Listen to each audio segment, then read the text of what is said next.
Bonjour tout le monde, mon nom est Sarah Charbonneau et encore une fois, cette semaine, c'est un bonheur de vous accueillir à l'émission de l'auteur au libraire. Vous allez voir, on a une belle tendance à l'émission, celle du roman policier, du roman à suspense. Et c'est encore une fois cette semaine la thématique qu'on aura le plaisir d'aborder avec nos trois auteurs. Alors messieurs, je vous présente monsieur Dominique Cicconiello pour le livre Vengeance interdite. Et j'ai dit Chi, mais c'est Cicconiello. Je vais finir par vous baptiser comme il faut. Merci beaucoup Dominique d'être à l'émission. Mais merci à vous. Bien sûr, Maurice Jean, un visage connu à l'émission. On va découvrir aujourd'hui votre dernier volet, bien sûr, de la série d'enquête d'Henri Patnaud, le roman Meurtre au presbytère. Le plaisir est pour moi. Merci d'être là. Et un autre visage connu, on vous a vu, Gilles, à la saison 1. Donc, Monsieur Gilles Boulet pour, bien sûr, le livre L'inconnu du lac Frontière. Merci beaucoup d'être de retour. Merci de me recevoir. Alors, messieurs, le roman policier, le roman thriller est toujours très intriguant, très intéressant. Vous êtes de nombreux auteurs dans cette catégorie de livres-là et je considère qu'on est de nombreux lecteurs aussi pour ce faire. On va découvrir, bien sûr, vos romans de part et d'autre. Gilles, je commencerai avec vous. Quelle est l'histoire de l'inconnu du lac Frontière? L'inconnu du lac Frontière, c'est le premier roman d'une série dans laquelle on suit les enquêtes de Marie Saint-Félix. Marie Saint-Félix, qui est sergente détective, bien sûr, et qui est aussi une ex-championne de boxe au niveau amateur. Elle est appelée à lac Frontière, qui est une région qui se situe au sud de Montmagny, dans les Appalaches, dans les montagnes, adossée à la frontière du Maine, des territoires non organisés du Maine.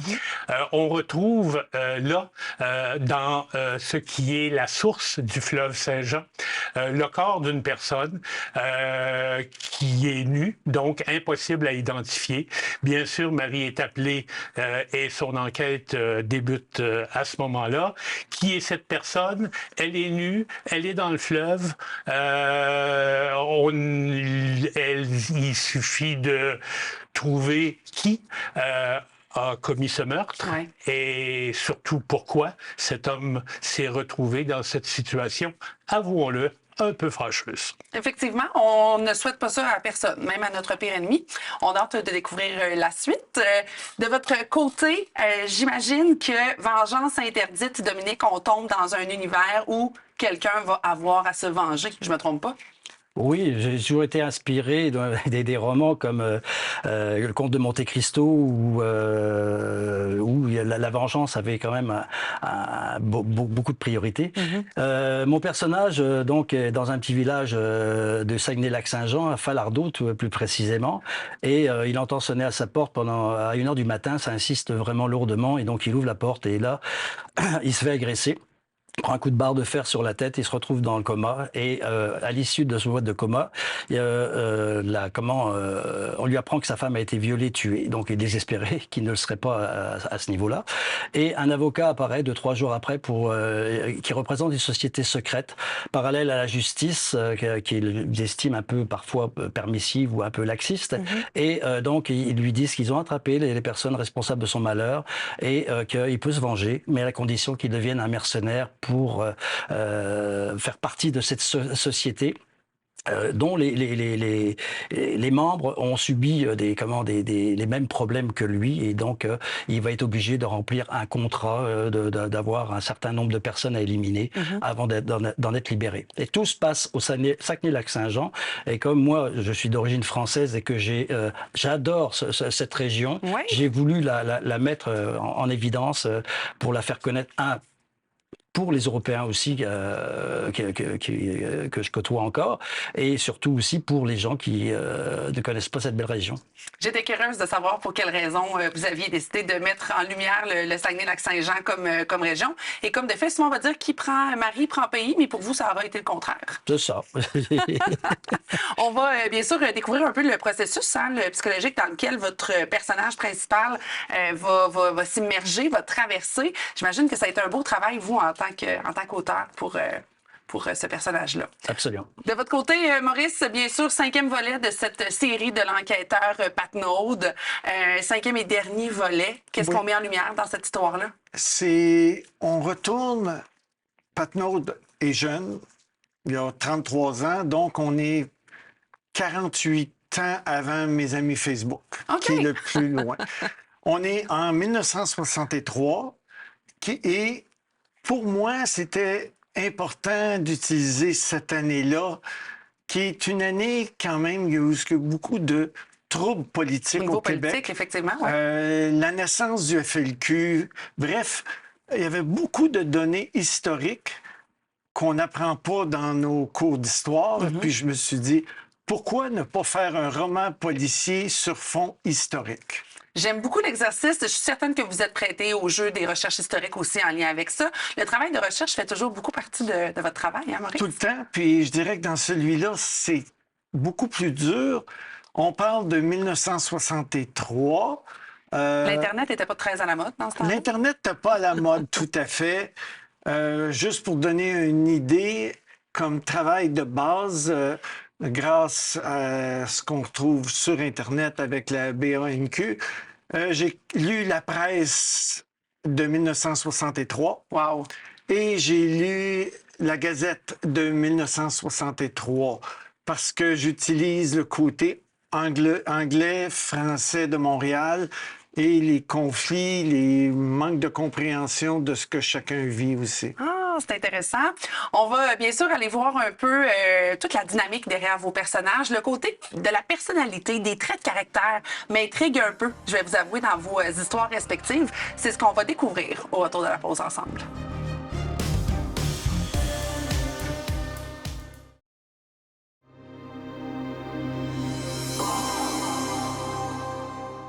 De retour à l'émission de l'auteur au libraire où le suspense et la thématique policière est à l'honneur aujourd'hui. Je me retrouve en compagnie des auteurs Dominique Cecconiello, bien sûr pour le livre Vengeance interdite, aussi avec M. Maurice Jean pour Meurtre au presbytère et avec M. Gilles Boulet pour L'inconnu du lac Frontière. Messieurs, avant de plonger dans la psychologie de vos personnages et dans leurs traits de caractère, je serais curieuse de savoir qu'est-ce qui vous a motivé à écrire vos romans respectifs. Je commencerai par vous, Dominique. Par la force des choses, je me suis retrouvé donc inactif puisque j'étais responsable, j'étais propriétaire de centres énergie cardio qui ont fermé par rapport à la Covid.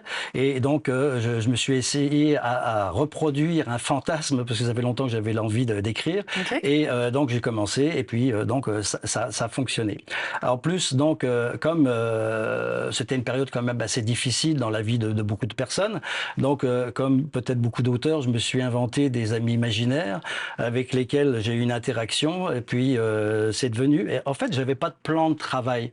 Okay. J'ai créé des personnages qui m'ont parfois interrogé, qui m'ont parfois mis dans le trouble, parce qu'il fallait que je trouve la réponse à la question qu'ils m'avaient posée. Donc ça devenait parfois risible, ça devenait, ça a été toute une aventure particulière qui m'a permis de traverser cette période un peu difficile. Et en même temps, moi je suis d'origine française et ça fait 25 ans que je suis au Saguenay, une région que j'adore, un environnement extraordinaire, des lacs, des forêts, beaucoup de plaisir à travers cette région-là. Et donc je voulais la faire connaître donc aux Québécois ou à d'autres personnes qui ne la connaissaient pas, et aussi aux Français, aux Européens que je côtoie aussi habituellement. Et pourquoi avoir choisi davantage le roman policier, le roman à suspense? Parce que vous l'avez dit, l'exercice n'est pas facile pour un premier ouvrage. Qu'est-ce qui vous attirait particulièrement dans ce style-là? Parce que je suis un fervent lecteur de romans policiers, que ce soit les Suédois, que ce soit les Français, Jack Nepbo, que ce soit... et puis... j'ai aussi eu toute une passion par rapport à Philippe Kerr avec au départ la trilogie berdinoise, etc. J'ai lu tous ces romans. Et puis après, celui qui m'a décidé à l'écriture, c'était Ken Follett. Il y avait des briques énormes, hein, vous connaissez toutes les briques de Ken Follett, etc. Et ça, donc, je pense que c'est lui qui m'a donné l'envie de l'écriture. Ah, j'adore ça, d'autres auteurs qui en inspirent d'autres. J'aime beaucoup. Gilles, de votre côté, qu'est-ce qui vous a amené à plonger dans l'univers de l'inconnu du lac Frontière? D'abord, j'aime écrire. J'ai toujours aimé écrire. Dans ma carrière, j'ai beaucoup écrit, mais surtout des textes de nature documentaire ou didactique. J'ai voulu explorer le monde de la fiction, inventer des histoires. Donc, ça a été sans doute la première motivation. Ouais. J'ai voulu raconter plutôt qu'expliquer. Oui, j'imagine que ça a dû être un beau défi pour vous de sortir du rationnel, du documentaire et des faits, et là, de tomber dans un univers un peu plus dans le créatif et l'imaginaire. Ça a été un beau défi. Ça a été surtout une expérience, et ça continue d'être une expérience fort agréable. Pourquoi le roman policier? Je suis moi aussi un grand amateur du genre. Quand quand j'ai voulu explorer l'univers de la fiction comme mode d'écriture, évidemment, comme je suis un amateur du genre, comme j'en ai lu moi aussi une bonne quantité quand même, la piste du roman policier me semblait toute naturelle. Oui. C'est pourquoi j'ai choisi ce type d'ouvrage. Et là, de tomber dans l'univers du meurtre, c'est quelque chose qui a dû être fascinant pour vous dans le processus? C'est fascinant pour moi. J'espère avoir réussi à transmettre cette fascination, Ouais, hein? cette intrigue, cette envie de tourner les pages, cette envie de connaître, cette envie de découvrir la démarche logique qui mène à la résolution d'un crime, finalement, en même temps que, et c'était aussi important pour moi, mes histoires se passent toutes dans la même région, qui est la région du sud du fleuve Saint-Laurent, la côte du Sud. C'était aussi important pour moi de faire découvrir cette région qui est parfois dans ses coins plus éloignés, disons ça comme ça, moins connus. Marie, bien sûr, dans ses enquêtes, devra se déplacer dans cette région, ce qui me donne aussi l'occasion de description de la géographie, de l'histoire des lieux. Mon petit côté écriture documentaire n'est jamais tout à fait disparu. J'adore ça. On peut amener la créativité et l'imagination, mais on ne sort pas les faits. Et c'est ça, ce petit côté-là de l'auteur. J'aime bien ça.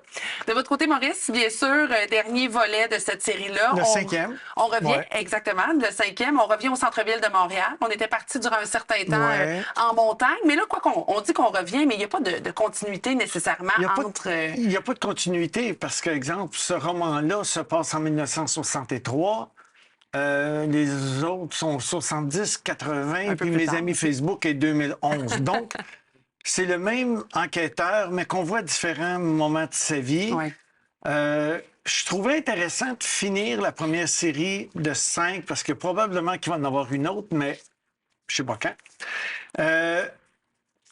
J'avais mes amis Facebook d'un côté où ce qu'on voyait Patnaud qui était plus vieux, pas loin de 90 ans, et de le ramener comme jeune enquêteur où il travaille avec un mentor qui a connu son lot de difficultés, puis qui vit une vie assez dure. Et oublions pas qu'en 1963, un policier qui avait des problèmes, il n'y avait pas de psy pour le suivre. Les ressources n'étaient pas les mêmes qu'aujourd'hui. Il n'y avait pas de ressources. Puis ça, c'est une des choses que j'ai parlé à des policiers qui me racontaient qu'ils ne gênaient pas pour le dire, que quand tu venais de voir une scène terrible, tu rentrais au poste, puis le directeur, il te sortait une bouteille d'alcool, puis il disait « Prends-en un petit coup, ça va te faire du bien. » On ravalait, mais pas de la même manière qu'on peut penser. Ça fait que ça créait d'autres problèmes.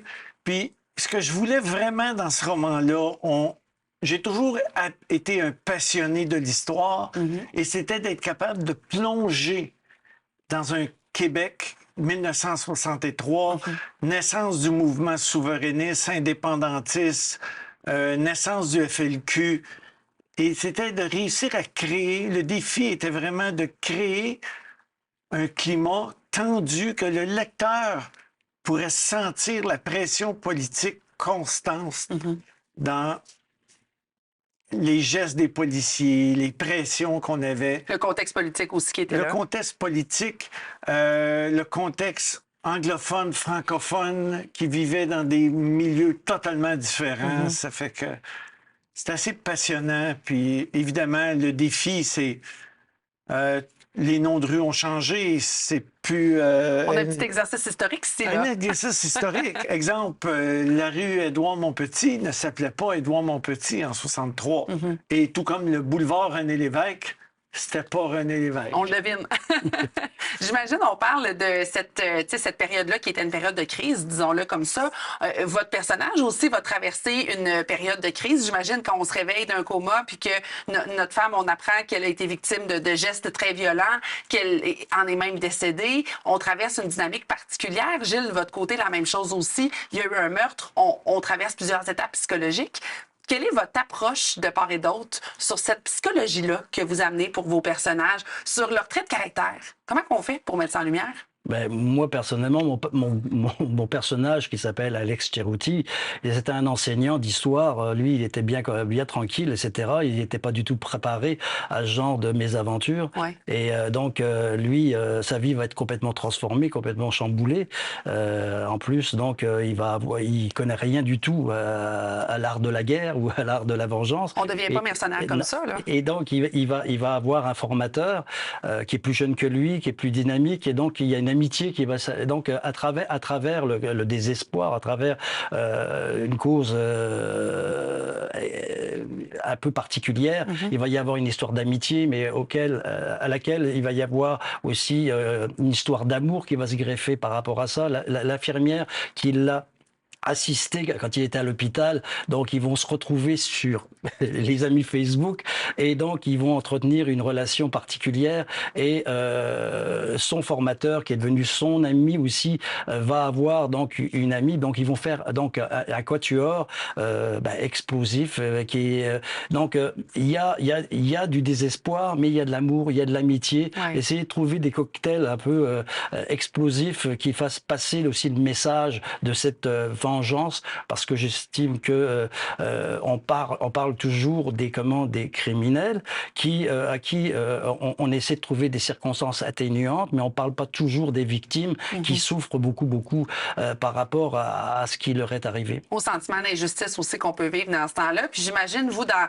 cette dynamique-là, puis messieurs, on va revenir au retour de la pause pour vous, comment vous avez développé ça, mais j'imagine que quand on parle de vengeance, quand on parle de ce sentiment d'injustice-là, on se réfère aussi à ce qu'on connaît ou peut-être aux histoires qu'on a entendues en tant qu'auteur. Ça doit être quelque chose d'émotif aussi, là.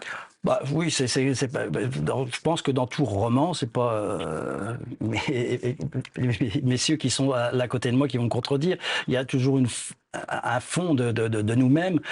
Oui, effectivement, j'ai vécu donc une triste expérience. C'était en 1981, c'est pas 1979, pardon. J'ai mon meilleur ami qui a été tué. Un an après, donc moi, j'étais encore désespéré par rapport à ça. Donc j'ai été cité comme témoin dans cette affaire-là. Donc j'étais très proche de l'assassin. Donc je pense que chaque personne qui subit un outrage aussi fort, on a une envie de se venger. Je suis pas là pour faire le plaidoyer de la peine de mort, parce que il est évident que tuer un assassin, ça reste un meurtre.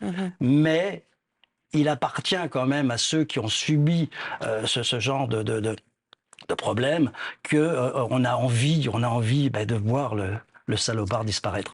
Gilles, Maurice, on poursuit avec vous dans quelques instants. On va parler de la dynamique, de la personnalité de vos personnages dans quelques instants. Restez là, on est de retour dans quelques instants à De l'auteur au libraire.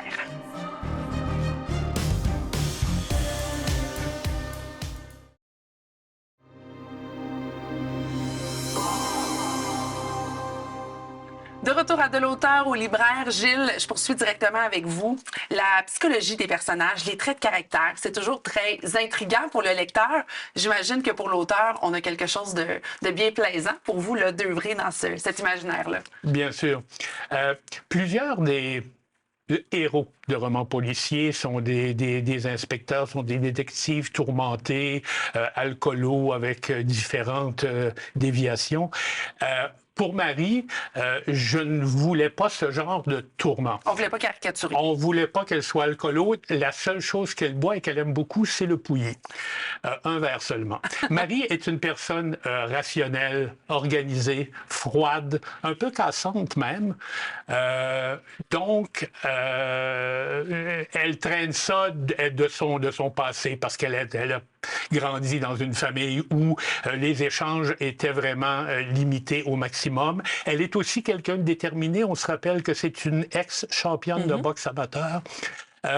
Mais toute cette fermeté, elle est un peu aussi obsessive, compulsive, si je puis dire. Ses vêtements sont rangés par taille, par couleur et par tissu. Okay. Elle adore les souliers. Bref, toute cette rationalité, toute cette froideur de Marie qui a aussi une certaine difficulté avec la jeune génération qu'elle trouve un peu, disons, légère, cache, dans le fond, chez elle, une grande crainte, un grand désarroi, la peur de l'échec, ce qui pour elle est une catastrophe, la peur de vieillir seule aussi.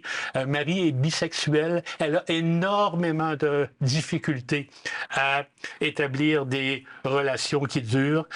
Donc, son attitude de rationalité et de froideur cache ce côté plus fragile chez elle, ce qu'une boxeuse doit faire. Une boxeuse doit évidemment cacher ses côtés les plus faibles. C'est ce qu'elle tente de faire. C'est pourquoi j'espère et je crois que malgré toute cette rigidité du personnage, elle est quand même un personnage relativement attachant et elle est en couple professionnel, donc son partenaire est à l'extrême opposé d'elle-même. Okay. Ils forment donc un couple professionnel d'enquêteurs qui se complète, ma foi, fort bien. On a souvent des personnages qui sont dans une belle dualité comme celle-là, puis c'est ce qui fait en sorte qu'on s'attache, même si des fois, au premier abord, le personnage peut être un peu plus froid, un peu moins attrayant, je vais dire. Ça finit qu'au final, on s'attache, puis c'est la beauté du livre. Maurice, de votre côté, comment vous avez développé le tout à travers ces années-là qui étaient très polarisantes? Bien, en partant, la philosophie que j'ai prise avec les personnages, c'est d'éviter de faire ce que j'appelais du étalage de caractéristiques d'un personnage. Donc, on va montrer comment que les personnages agissent, ce qui va nous permettre, à travers leurs gestes, de savoir « Oh, cette personne-là est très égocentrique ». Et non pas cette personne est égocentrique, ce qui devient... On dit pas, exemple, Henri étant égocentrique, non. On le découvre vraiment de par l'action du livre. On découvre le caractère. Puis dans le cas de l'enquêteur principal, qui n'est pas l'enquêteur principal, en tout cas, qui est un jeune enquêteur dans ce roman-là, j'ai 4 autres romans où ce qu'on découvre un Henri Patnaud plus vieux. On découvre Henri Patnaud qui agit de telle manière, qui se comporte de telle manière. Donc, ce qui est important dans celui-là, c'est de dire, c'est la base. Pourquoi il y a un mépris à peine déguisé de l'autorité? Pourquoi lui et la politique font deux? On apprend là-dedans, on le voit, on le découvre. Pourquoi la base de tout? On découvre, entre autres, on sait qu'Henri Patnaud ne touche jamais à l'alcool. On découvre vraiment pourquoi il ne touche pas à l'alcool dans ce roman-là. Bref, on découvre le personnage, puis mon défi, c'était de faire découvrir un personnage que les lecteurs connaissent déjà depuis 4 romans. Absolument. Ça fait que c'est de créer ce personnage-là dès le début. Et ceux qui l'entourent, bien, entre autres, il y a 4 dames de la paroisse, 4 vieilles dames qui s'occupent du bazar. Bien, il fallait que chacune puisse apporter quelque chose. Donc, leur trait de caractère est différent. C'est pas 4 copies conformes, là. Ils viennent influencer le personnage de manière différente de part et d'autre. Ils viennent influencer l'enquête parce que, évidemment, que ce qu'on découvre très bien, c'est que les vieilles dames de paroisse, c'est rare que ce qu'elles te disent, c'est la vraie vérité. On a toujours des petites surprises. Des demi-vérités puis des quarts de vérité. Messieurs, l'univers de vos romans respectifs est vraiment très, très intéressant. Un petit oui, un petit non. Est-ce qu'on a d'autres projets qui s'en viennent pour la suite? Oui. Oui, mais pas dans le même univers que Henri Patnaud. Non, Patnaud, il revient dans 4-5 ans. Je dis oui ou non, puis je déroge à mes propres consignes. De votre côté, Dominique? Ben, j'ai un livre que je viens de terminer, donc j'ai envoyé aux maisons d'édition. Là, ça va se passer vraiment autrement. C'est dans une autre dimension, c'est Voyage dans le temps. J'ai toujours rêvé aussi, j'ai toujours adoré, moi, les voyages dans le temps. J'avais adoré Le Voyageur imprudent de Barjavel.